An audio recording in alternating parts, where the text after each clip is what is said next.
Hey guys, welcome back to another video on the Inside Spurs channel. Happy Thursday evening. Hope you're well, hope you're looking after yourself, and hope the day's been good. Whatever you're up to today, hope you enjoyed it. Didn't give you much trauma. Just want to say, if you haven't been to the gym, get up and go. Listen to me on the way. I don't know what you want to do, but get up and go.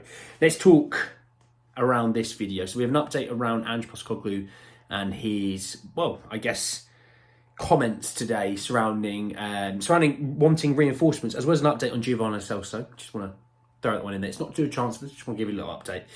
As well as a really interesting article from Team Talk around Spurs' interest in Lois Openda. So plenty to get into, plenty to talk about. Just want to say, if you're new, subscribe. You're very much welcome to join us for the journey. And we're going to jump straight in with basically what we're interested in. We're interested in Lois Openda. And it came from Team Talk, and it said that Tottenham are reportedly considering hijacking Manchester United's proposed move for RB Leipzig striker Lois Openda. Now, if you don't know much about Lois Openda, he is what you would deem, not in a bad way, but a speed/pace merchant. Very, very quick. Very quick. Scores a lot of goals, but he's very quick. More of an athletic striker than maybe what you'd find as a Harry Kane. He's a bit more a cerebral assassin style striker. So would suit that sort of running behind, run down to the flanks. He's good off the wing as well if you need him to be. He would really suit Ange's system. Now, key point to this is, and I made a comment in my last video, and the reason why I wanted to add some context to this, because I would no doubt say that a few of you have come across other channels and they're going, Spurs are getting this guy and he's worth $2,000 million, and this guy, he's going to cost 75 million. This guy is going to cost 150 million. And they're full of you-know-what. Spurs haven't got that money to spend in January. Spurs aren't going to spend that money on one individual player, nor would I actually want them to. We need to get about 10 to 12 players in. Ideally, I'd rather spend 75 million on like 3 or 4 players. I think you're going to get a lot more out of it. Because the reason why I mention it is because Lois Openda is going to cost around about £75 million. Now, if he was half of that, we have a conversation to talk about, because I think Spurs would probably spend 40 million on a striker. I do. Be it Santiago Jimenez, be it Serhou Guirassy, who I just talked about earlier. By the way, if you haven't seen, uploaded loads today, go back and have a little watch after this one. Finish this one off, go back and have a little watch. They're not going to spend 3/4 of a budget or half a budget on just one player. They're going to want that 75 million spread across at least 2 or more players. And I would want the same. You can get a lot of good value for somewhere between 20 to 40 million. Hell, even less. Vicario cost 17 million. He's been all right. Desi Adogi was 13 million. He's been all right. Pedro Porro was less than 40 million. Maddison was 40. Van der Ven was 40. Excuse me. Basuma was 25. Pape Matar was, 14 million or whatever. You can get a lot of good value for not spending stupid amounts of money. And I think that's where they go with the striker position. I think with the striker position, you go and get someone somewhere between 20 and 40 million. They can learn with Son. They can learn with Leeds. They can learn with Richarlison, That's the way I'd want them to go. And that's the way I think they will go as well.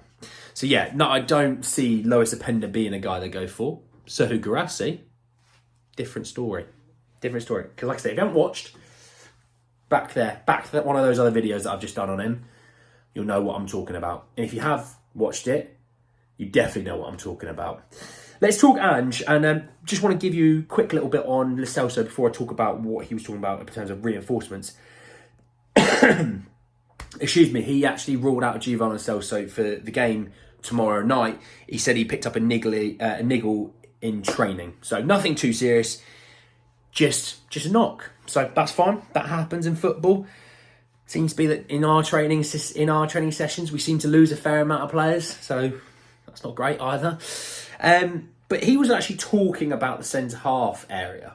And this was the first indication that I'm like, okay, Johan Lang, sitting up there. Johan Lang, you want to just listen to me. Look at my lips and listen to me. It came from Tom Barkley, who said that, and he reported, and so did Dan Kilpatrick in the Standards. And he reported that we need another centre-back. At the moment, we're on tender hooks. We're already short. And yeah, Dan said the same thing. It's all from the press conference and the questionnaires. Look, newsflash for us, he's not wrong, is he? Unless you want to see Emerson Rowe and Davies at centre-half a lot more. I personally don't. I saw enough of it. I saw way too much of it as well. Look, Look, we're going to get Ashley Phillips back probably at the back end of this month, maybe early the month following. We're going to get Mickey back. Thinking about it. We'll probably get Mickey back maybe well into January. Okay, so probably within about a month between them, we're going to get them both back. Obviously, you've got Christian. And you've got Ben Davies. It seems to be our only back four in terms of the two centre-half area. We need another one. And I think Ange put it nicely. I think Ange was, he bigged up Ben Davies, said he's done a really good job, for what he is. He's a left back. He plays left centre-back a bit, but left centre-back isn't like a centre-back. It's just more of like an inverted full-back, right? In terms of inverted into the defence. This is an out-and-out full-back, right? And I applaud his ability to have done what he's done. Yeah, he's not been perfect, but who is perfect? Come on. Romero's not been perfect. Van der Ven's not been perfect. Van der Ven scored a couple of own goals. He's not perfect. Emerson's not perfect. Phillips, I haven't seen him, so I'm not going to say if he's perfect or not. He could be absolutely perfect, and I won't have anyone tell me otherwise. But in all seriousness, we do need another centre-half. And that's why when we talk about players like Mark Guay, we talk about Lloyd Kelly, Ilya Zibiani, Jean-Claire Todibo, me, you, the dog, the hamster down the road, whatever.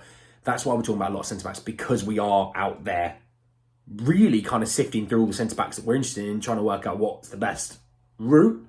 Because at the end of the day, we shouldn't be going, he's the best, we're going to spend all window just for him to say no. If he's not 100% sold, move on, go and get another option. If Mark Guay was like, I like it, but I'm not, don't worry. If you're not keen, we don't want to have to try and persuade you. Maybe Jean-Claire Todibo's like, yeah, I'll have a bit of this. Give me a bit of that. And then we go, right, he's proper keen. I'll have a bit of that as well.